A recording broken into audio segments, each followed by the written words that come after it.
Hello and welcome to today's Unicon webinar, Changing Organizational Models of Executive Education. My name is Rob Dietl. I'm Director of Executive Programs at MIT Sloan and delighted to have you join us today. You may recall that we ran a similar webinar back in March with research authors Toby, Woll, and Eiter. Today, we're taking another look at this material and bringing some additional research and being joined as well by Malefakis from Wharton Executive Education. We have a few housekeeping points we'd like to address before we get into today's session. First and foremost, I'd like to talk briefly about the Unicon Antitrust Competitive Statement. If we can advance to the next slide, we'll see that this, as in all Unicon events, are governed and comply with the Antitrust Competition Statement.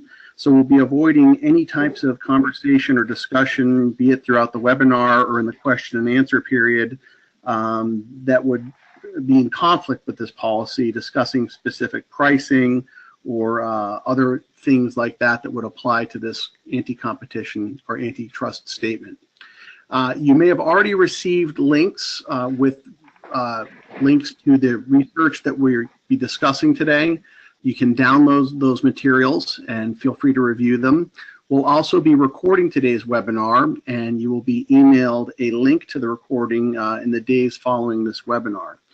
You'll also be invited to submit questions for the Q&A session towards the end, or if you have any pressing questions, you can certainly add those in by using the chat box, which is in your participant panel on the website, and we'll be fielding those questions. We do ask that you hold, if possible, hold till the end of the session, as we do have quite a bit of material to cover today. With that in mind, I'd like to cause no further delays and take us to our first speaker today, Mike Malefakis. Mike, over to you. Thank you, Rob, and thank you, Toby, for advancing the slides. Just to level set, and this is work that was actually done not by myself, but I found the paper, The Skill Gap and the Near-Far Problem in Executive Education and Leadership Development, which is a working paper published by Harvard Business Press back in September of 2016. So it's a year old, but the insights are still incredibly valuable. It's a collaboration between two authors, Das Narayandas of Harvard, who is the Senior Associate Dean of External Relations and Harvard Business Publishing, and he was also the Senior Associate Dean of Executive Education at Harvard. And then Mihinia Moldonaru, who was a visiting professor at Harvard and the Vice Dean of Learning, Innovation, and Executive Programs at Rotterdam School of Management. And the key to this work, you have an attachment in the link to this in your invite, is that it spoke very robustly about the incredible change we are feeling in the front lines of executive education. And I've been thinking about this for many years, but found this paper to be a paper that actually spoke to academics. It's dense, it's well-researched, well-cited. It's based on primary research as well as secondary research, and I highly recommend it. I shared it with my dean at the time of Columbia Business School, who thought it was important enough to call a meeting of senior faculty to discuss this. So it's a long read, but this is my attempt to sort of highlight the critical parts that are relevant for all of us who are on the front lines of executive education. And with that, I'll start that it is really framing what the VUCA world means for executive education. I think everybody knows it by now, but VUCA stands for the current world that we live in, which is volatile, uncertain, complex, and ambiguous. And much of what they analyze is that executive education has not caught up with the reality of the VUCA world. Executive education in most North American shops and the large European providers has been around for at least 30, 40 years, and it's constantly evolving, but perhaps not evolving as quickly as it needs to. Their key opening part is that the big change, the big shift that we all know is happening is that digital disruption is causing massive uncertainty for our industry. There are many threats, and it's also an opportunity in terms of the disruption, because there are many new tools and many new channels in which we can think about how to reach our executive ed audience and how we can upskill talent management with corporate and organizational partners. Mihinya and Das focus really on the fact that at the end of the day, executive education is not about acquiring knowledge, it's about acquiring skills, practical skills, applied skills, useful skills. That's why it's primarily a B2B market where people are sponsored by their corporate employers. And at the end of the day, the corporate employers are looking for payback. When they analyze what challenges we face as in this industry, they really highlight two major issues that we're encountering right now. What we're teaching, oftentimes, not always, is out of sync with the needs and desires of both individual executives and their organizations. And they attribute this directly to VUCA, where the skills of agility, complexity, working out wicked problems are not the types of things that can be taught based on a recipe or a clear process of establishing a guideline for addressing these problems. They're too complex to do that. The other big challenge they highlight is the skill transfer gap. And they go into pretty deep analysis about the fact that in-class teaching has great challenges in terms of the applicability of it. And they analyzed it in two challenging ways. Is one, the transfer of what's taught in a class to application is more difficult if there's a lapse of time between acquiring the skill and applying the skill. So there's a time transfer gap, as well as the contextual gap in terms of you are being taught about a third party, perhaps using a case of an interesting company, but it might be from a different industry. It might be 10 years ago. As we've all heard from many clients, old cases are not what we want today. So there's the challenge of getting the context right. And there's, I'd say, at least 8 or 10 pages of this paper for any of you who are instructional designers that gives good analysis as to why these challenges are increasingly obvious today in a VUCA world. Toby, I think we can jump to the next slide. So the gaps are basically highlighting the point that the university model doesn't match what executive education market wants. And there are so many more than this, but you know, they want company-specific content. They want short, they want action learning, skill building, peer-to-peer learning, co-creation, consulting services, anytime, any place. And we know that the traditional approach to executive education does none of those. We're all evolving towards that, but again, I think two faculty who are well-respected researchers and leaders within well-respected schools taking the call is a very important one, because it's no longer practitioners of executive education, those of us in Unicon, but we have some robust academic backup for this, as well as later Marie and Toby will highlight some of these elements that they found in their own research among Unicon members. Toby, if you could advance to the next slide. This is just a visual presentation of the dynamic that's at play. If you go back to before the turn of the century, say before 2000, there was a pretty close synchronicity between industry's advancement and innovation and academia's cycle. Academia was staying much closer to the real time of industry, and often academia was ahead of industry, thinking about what was coming next. It's interesting to reflect now that the people who have better data, who have stronger analytics, who are actually at much more robust, I would say, analysis of some of the trends and some of the analyses that is going on in the economy is industry. Everybody wants Amazon's data. Amazon has the data. Google can tell us more about ourselves sometimes than we know about ourselves. These are some of the insights that were not happening 15 years ago. And because of that, I'll never forget a year ago, a reference in Columbia where the head of it was a mathematics department of data, was asking industry people in a conference to allow them access to their data because they realized that industry data sets are now more robust than academic data sets.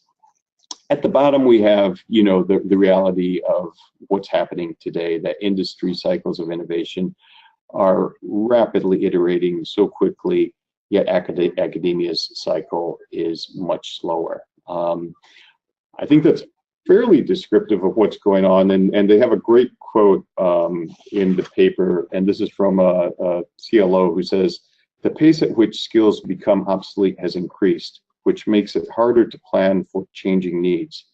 As new needs emerge, skills are acquired in an ad hoc way based on need rather than a developmental template." So those of us who've worked with CLOs and training development talent managers for years also have seen this, that oftentimes the 3-year plan is no longer relevant because they're shifting plans so quickly that 3 years is no longer the timeline. It's what can we do in the next 6 months, 9 months, 12 months. Toby, if you could pass to the next. And the core of their paper really goes to, I think this is a very helpful 2x2 matrix for those of us in executive education to think about where we compete, where the competition is, and how we might think about doing things in new ways. And if you look at this vertically, the right-hand side is what we've done in executive education for a long time.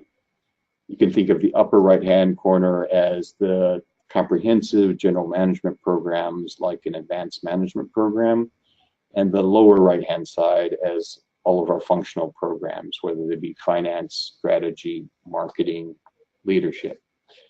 What's completely new in the VUCA world and digital is the left-hand side.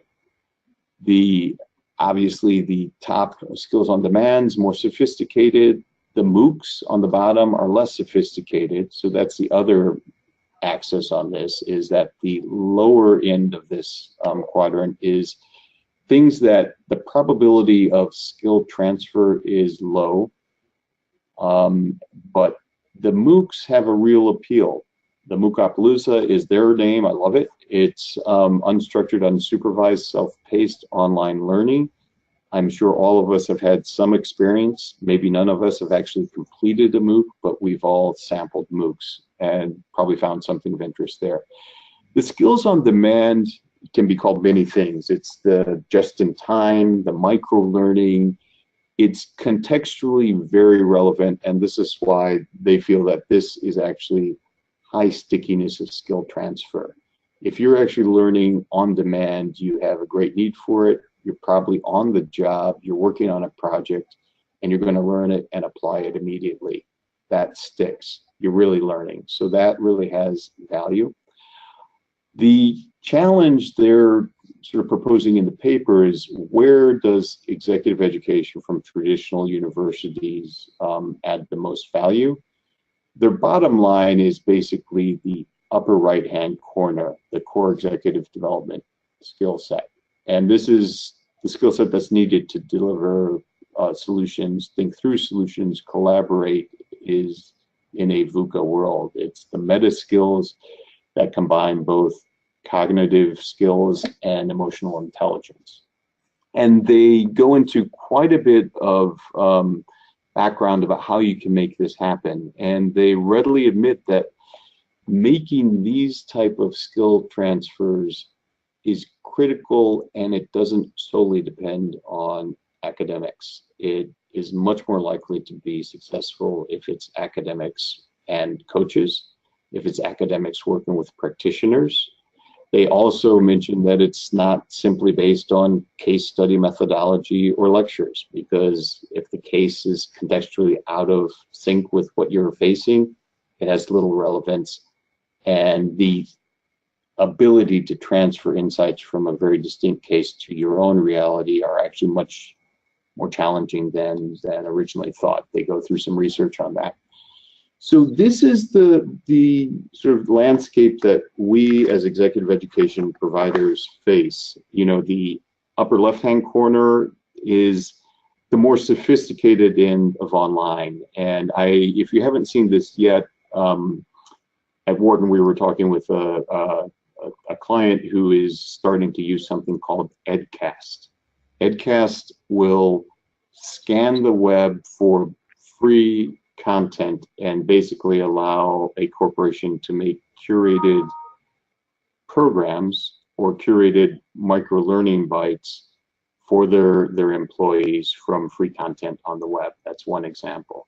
The MOOCapalooza, obviously, those are the Coursera's, the edX's. We do know that both Coursera and edX are moving up the value chain in terms of both certification, price points, going very focused on the B2B market, which is our traditional market, and even looking at some forms of blended. Then we have on our side the conventional, and it's not that there's no demand for conventional, but as the left-hand side gets better, we have to think through the alternatives and the ROI calculation that always goes on among our clients and the executives who are paying for this. It is if they think they can get a good enough training in a particular skill set, maybe digital marketing, for example, they might choose to do the much less expensive online option than come to one of our on-site in-campus programs. So again, Bass and Mihinya really focus on that upper right-hand corner. And any school that has an advanced management program or the like can be focusing on this corner as well. And before I pass this slide over, I would like to say I think the very interesting question for us is, where's the middle space? Are we as university providers only locked into the far right of this, or can we migrate to the left? Is there a center space that's blended, where we have elements of MOOCs, we have elements of skill on demand, we have elements of very high level cognitive learning that goes on in advanced management programs, and obviously inserting parts of functional programs as well.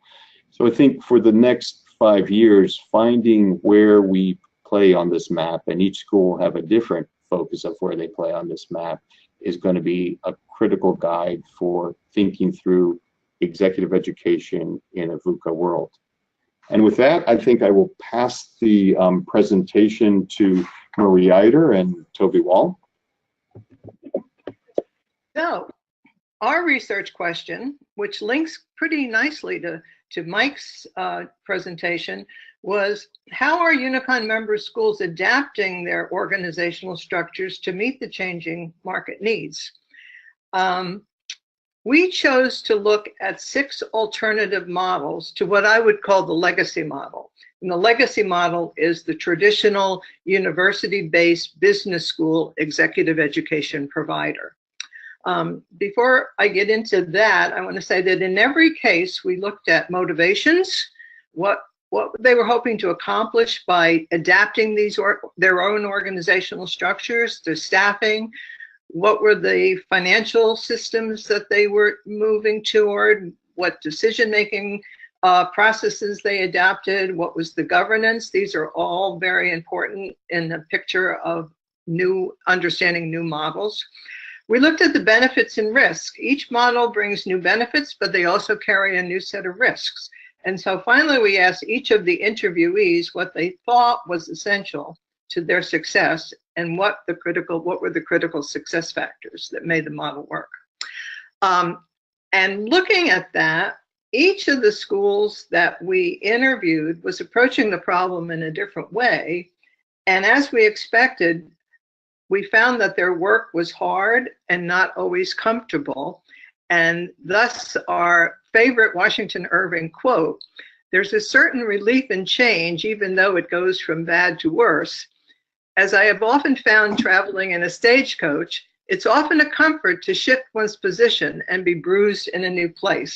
So that just brings a little reality to schools that are attempting to change their organizational structures. What's clear after doing our research is that each institution has a unique challenge and their own unique assets. Each institution is different and exists in a different legal and economic environment. So clearly in the models that we're about to present, one size doesn't fit all, and one size might not fit you perfectly.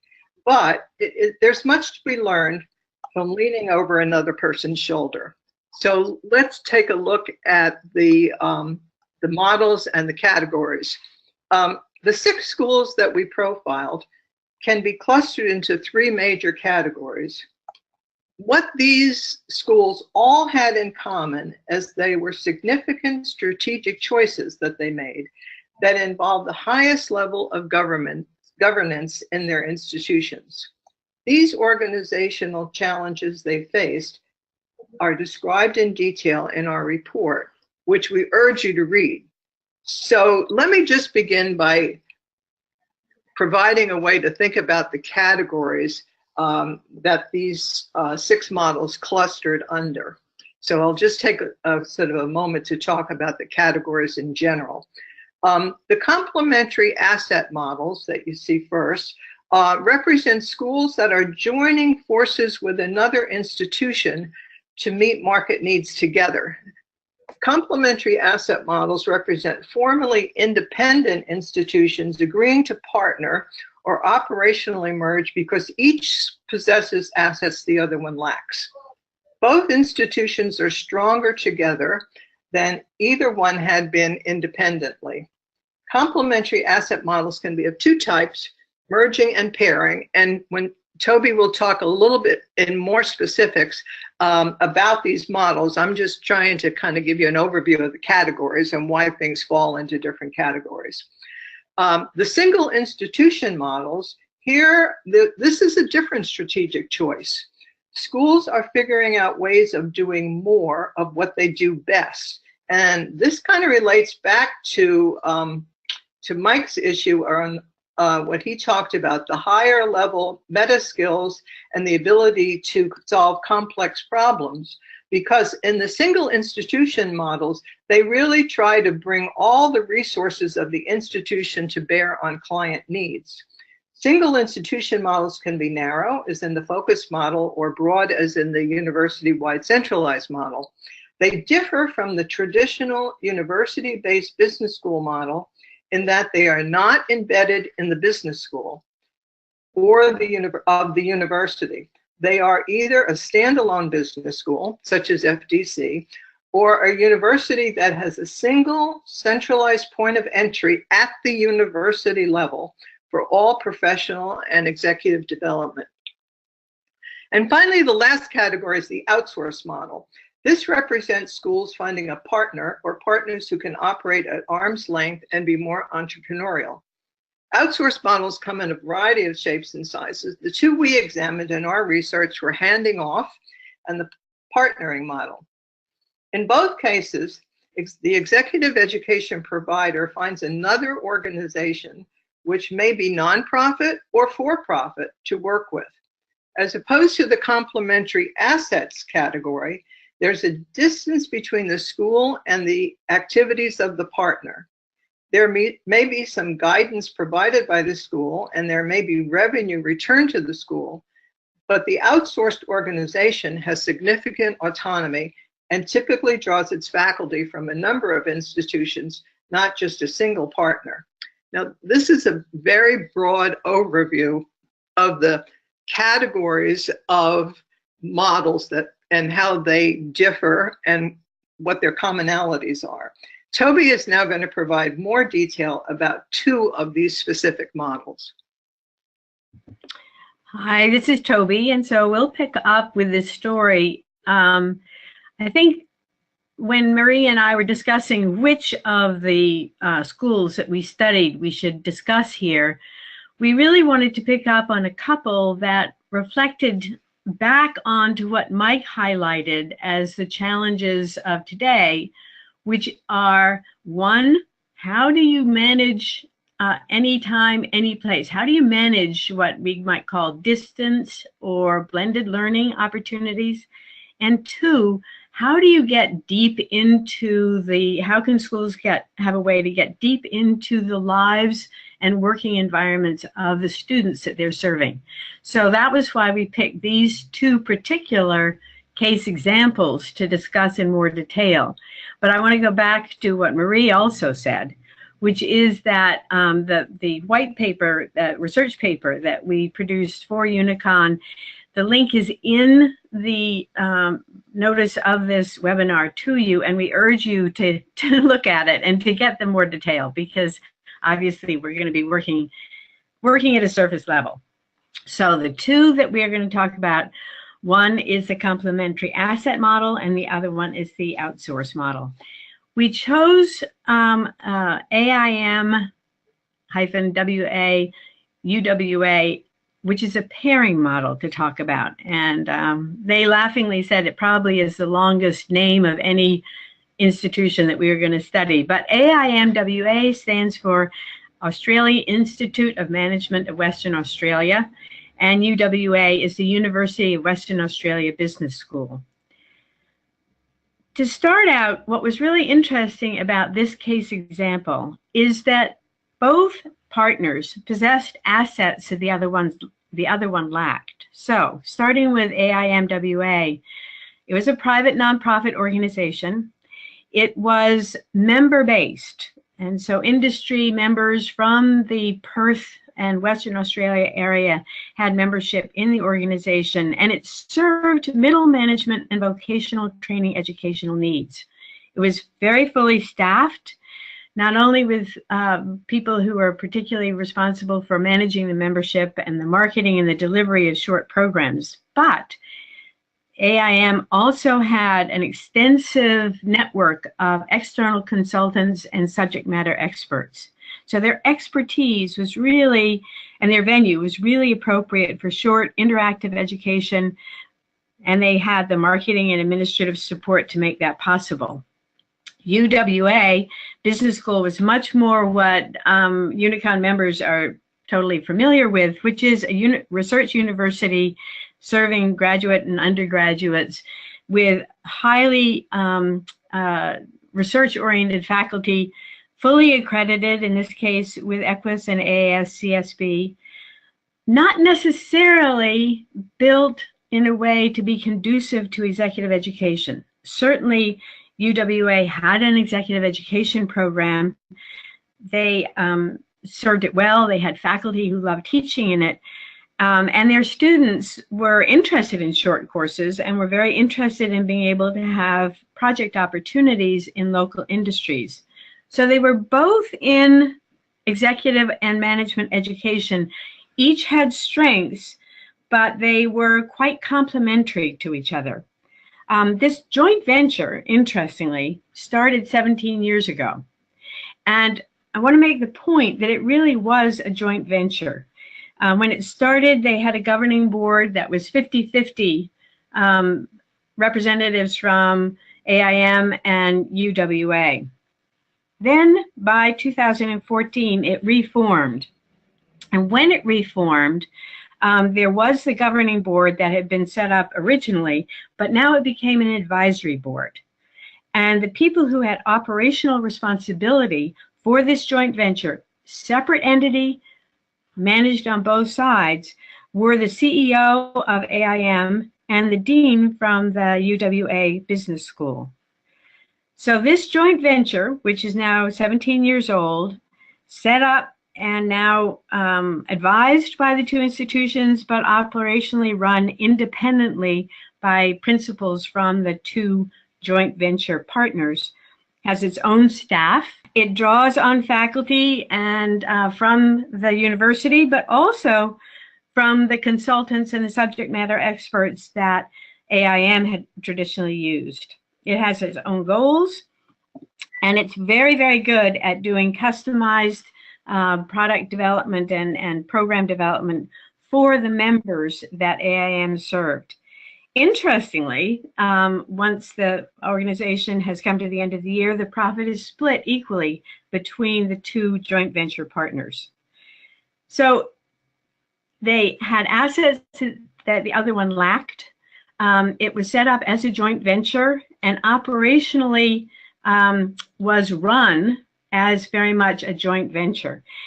As it's now set up, the actual education is delivered in AIM facilities, which are flat classrooms, much more appropriate for the type of executive education they're producing.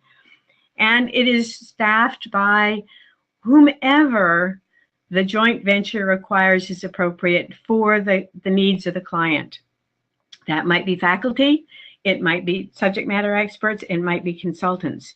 And what they're able to deliver is that customized, on-site if necessary, classroom as appropriate type of education and skill building that Mike talked about at the very beginning, which neither of them could do independently.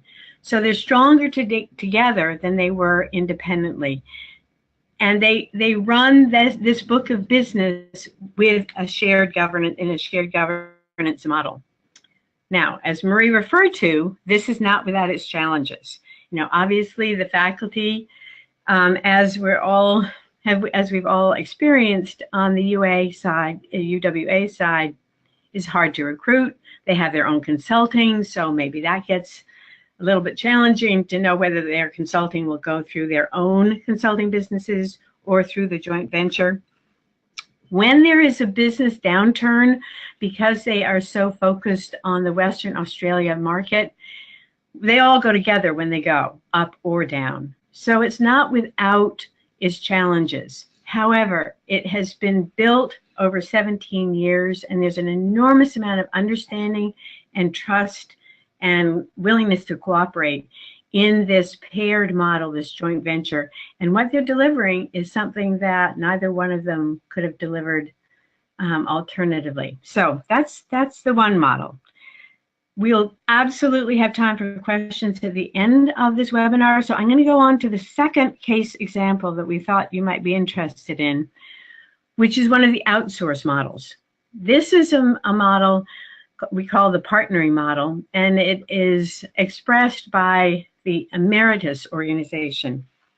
So how is this different? Well, and why did we pick it? One of the reasons we picked it was that what Emeritus is being able to do and what its challenges and what its direction is to meet that need for quality content, intermediated education, any place, anytime, using the digital technology.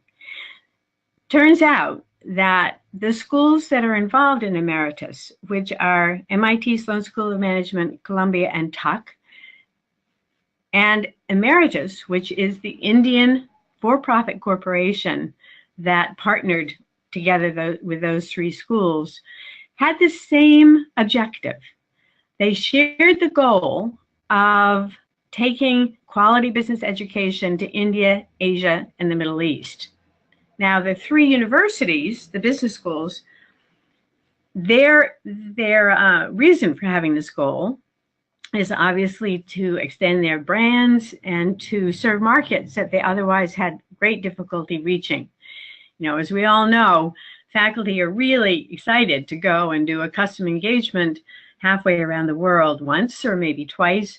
But if they have to go multiple times over successive years, they begin to say, okay, this is beginning to feel like work.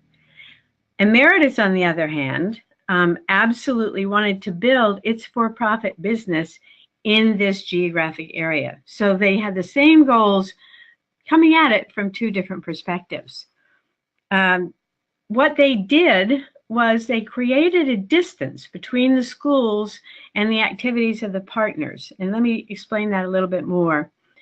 When it was set up, Emeritus said, okay, we will take on what we are really good at.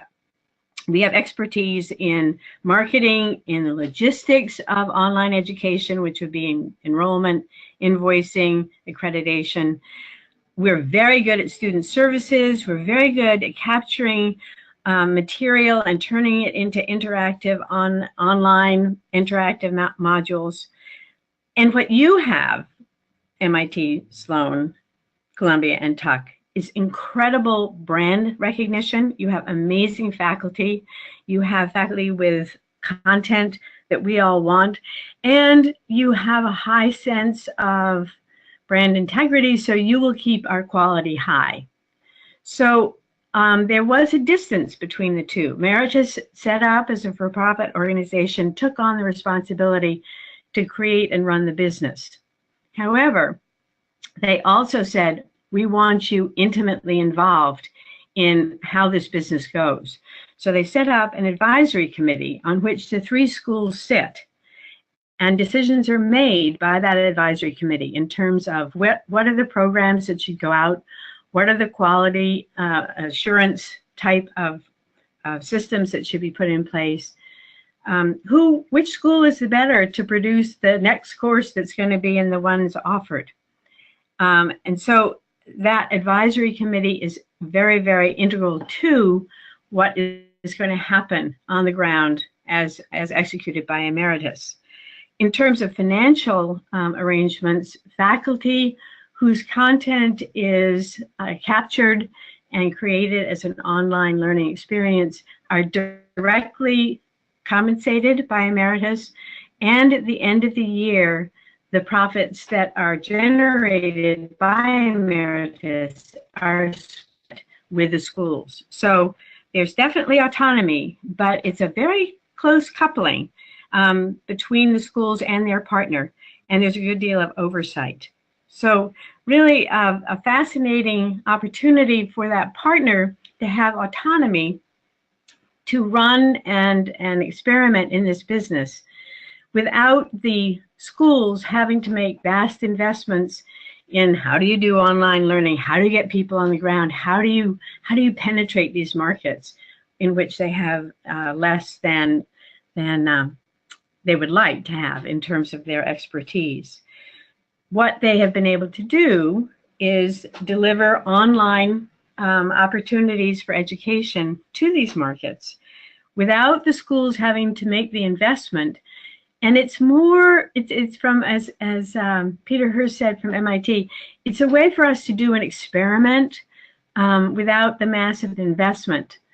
And what's fascinating is that the agreement that was arranged is that the schools are empowered to use in their own executive education the material that is generated in the models and the platforms that are generated by Emeritus. So in effect, with this partnering model, the schools are trying to jump over the hurdle that Mike referred to of how do you get into that middle space?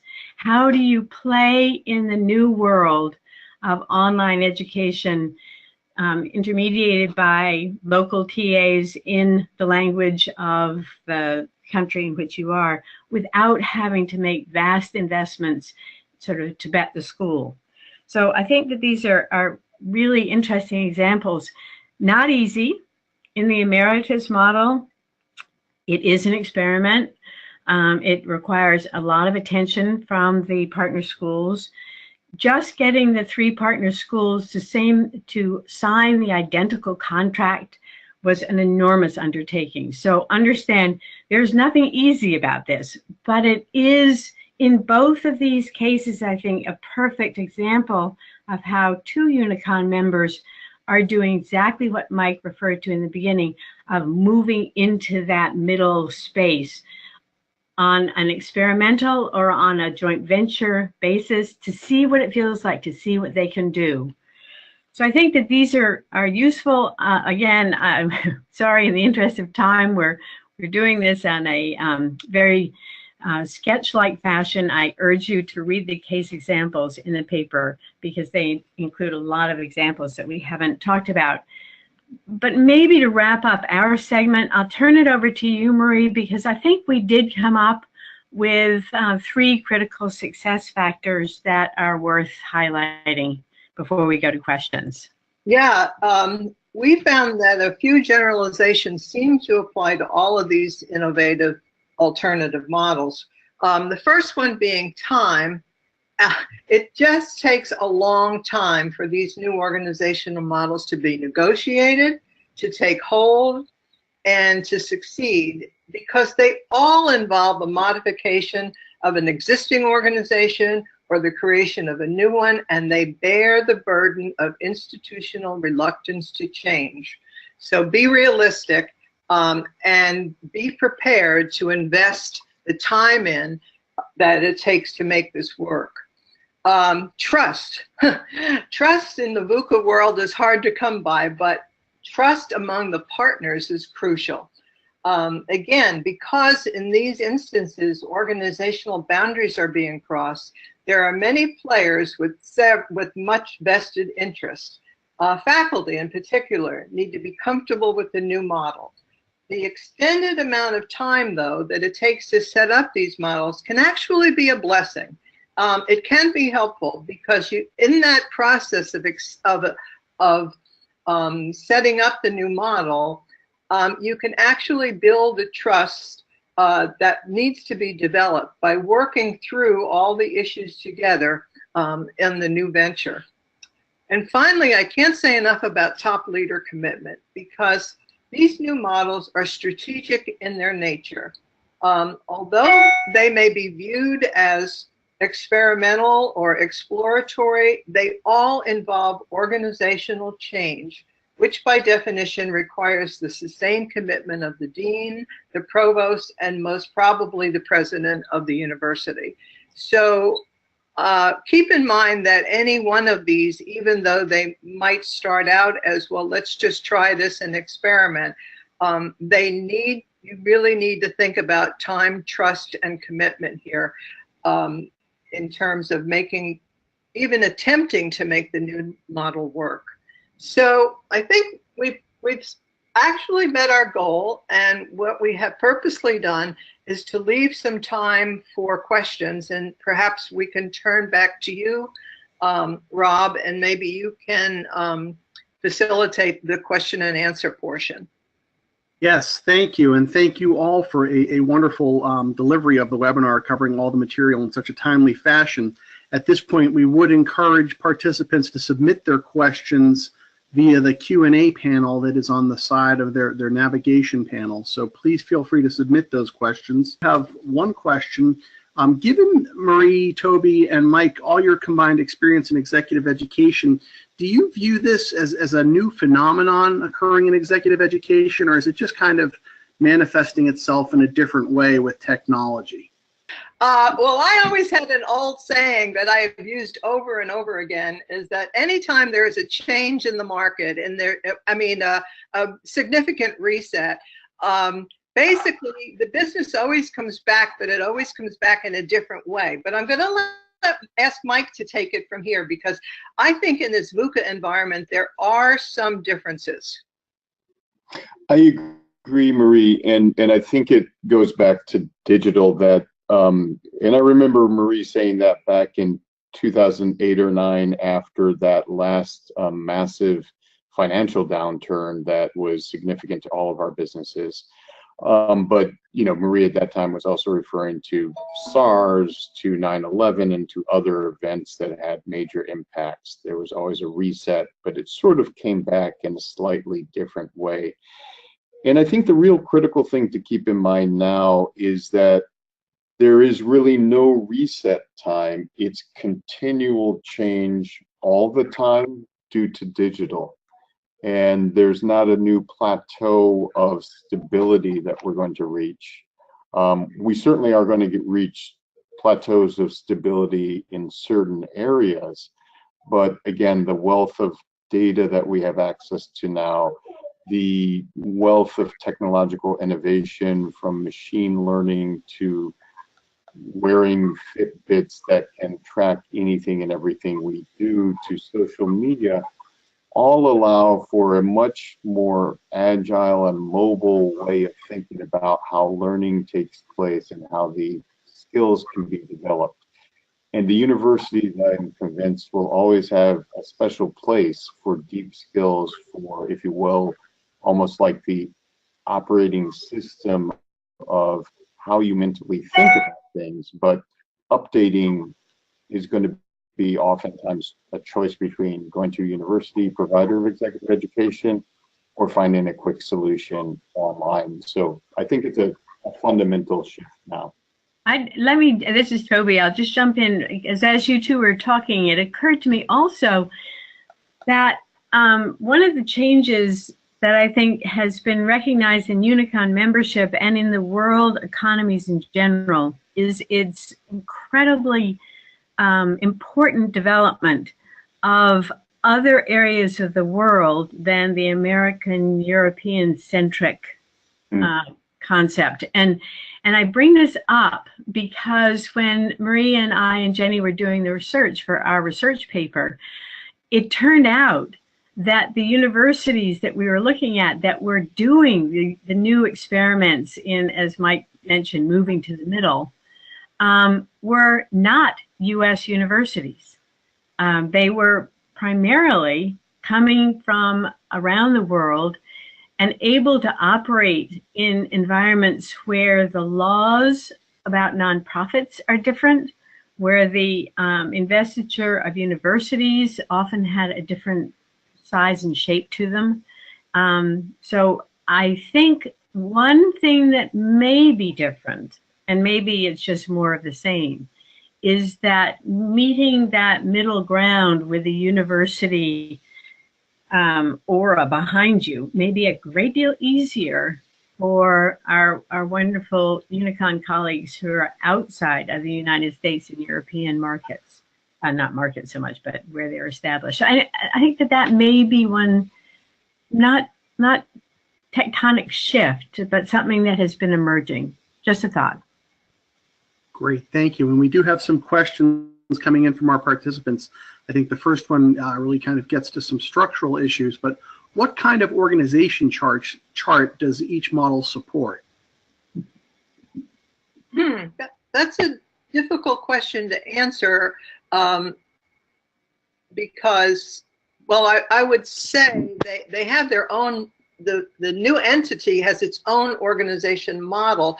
But here's a suggestion. I suggest you refer to our full research report. While we didn't put organization models in the paper in terms of the organization structure, in terms of the detail of these 6 case examples, I think it's pretty clear from that the organization model. They tend to be they tend to be complex models. Toby, do you want to add to that? Yeah, we focused, some of the case examples we looked at were very generous with their organization charts. So those, in many cases, are actually available on the websites of the ventures, that particularly the independent ventures that were set up. And also, as a Unicon member, you have absolute invitation to contact that joint venture entity itself and say, so how are you set up? Can I see your org chart? And they're very generous with that. We did focus on the governance and the financial rules of the game because we thought that could be generalized and we could be responsible for reporting on those without making it be a 150-page paper. So you will find those in the case examples described in some detail. And that is, if you read the case example of the TESM as one of the institutional models, there is a really clear description of the process, because this is a situation in which they took executive education out of the business school and moved it up to the university level. And so the structure of that new entity is clearly defined in the case example in the research paper. And if I may add to that, I was in one of these models, the emeritus one, and I can tell you from the university side, from the business school side, in terms of structure, part of the decision making is also that allows you to outsource a whole new unit that you would have to create otherwise. So the probably most well-known example is HBX. Harvard's invested tens of millions of dollars into establishing a very robust online presence. Many schools don't have the resources to do that. So a partner allows you in a lower risk way to access talent without having to hire talent. So I do think structurally that's a strategic decision, is what do we want to build ourselves and hire people for, and what do we want to outsource? Great, thank you. A question related to kind of the cultural fit of different partnerships and different models.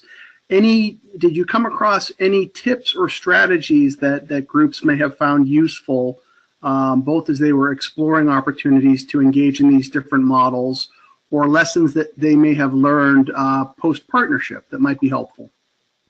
I'll start. I did want to mention, Marie, that it's interesting that your 3 T's include trust, because in the white paper there's a whole section on the trust economy and digital disruption in higher education, and basically saying that trust is one of the key elements for making anything work today, and that relates to time that it takes to build up trust if you're going to partner with somebody else, if it's another university or if it's another outside vendor.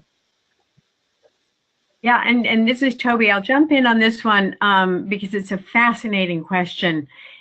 I think that one of the things about Emeritus that was true, and also the AIM UWA examples, were that actually these were organizations that had been working together in other areas before they decided to do their joint ventures. So it followed on what I would call loosely a dating period, where they had gotten to know each other. They'd worked on a couple of projects together. They knew each other well before they got into more serious joint venture work.